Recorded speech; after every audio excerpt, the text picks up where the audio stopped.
नमस्कार मित्रांनो, काय होतं या साईटवरती पूर्ण कनेक्शन प्रॉपर प्रॉपर केलं होतं, पण या कंट्रोलरमध्ये आउटपुट करंट वगैरे काही येत नव्हतं. तर आम्ही या साईटवरती काय केलं, फक्त हा जो आपला DCDB जो बॉक्स येतो हा ओपन केला. हिची जी MCB ही खाली डाऊन ट्रिप होती. तर मी ज्यावेळेस करंट चेक केलं क्लॅममीटरनी तर इथपर्यंत पुरं कनेक्शन प्रॉपर होतं. त्यानंतर हा DCDB बॉक्स ओपन केला आणि हे ओपन करून बघितल्यावर ही MCB मला अशी ट्रिप दिसली. तर वरच्या बाजूला याच्यात सप्लाय प्रॉपर होता, खाली चेक केलं तर सप्लाय नव्हता. ज्यावेळेस मी ही MCB ऑन केली तर ऑन केल्याच्या नंतर ह्या कंट्रोलरमध्ये अशा प्रकारे पॉवर आली.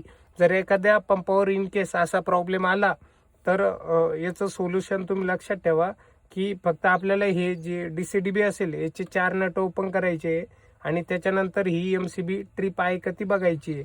इन फ्युचरमध्ये इन केस काय होतं माहिती का, जर एखादा पंप लागून 3-4 महिने झाले असेल आणि पंप जर ऑटोमॅटिकली म्हणजे चालू होत नसेल, बंद पडत असेल, तर जे हे इथं एक अर्थिंगची SPD लावलेली आहे, 2 SPD. तर याच्यामध्ये हा रंग त्याचा आपल्याला ग्रीन कलरमध्ये शो होतोय. तर ह्या पूर्णपणे रेड पडून जातात, त्याच्यानंतर पण पंप चालू होत नाही. तर हे जर प्रॉब्लेम तुमच्या साईटवरती जर आले तर याचं जे सोल्युशन आहे या पद्धतीने आपल्याला सॉल्व्ह करता येईल. ही आपण जर ह्या 2 SPD जर चेंज केल्या तरी पण पंप चालू होऊन जातो, जर हे रेड कलरमध्ये असेल तर. तर त्या इन केस ही शॉर्ट कधी होती, ज्यावेळेस अर्थिंग लिकेजचा काही प्रॉब्लेम असेल त्यावेळेस ही SPD शॉर्ट होते.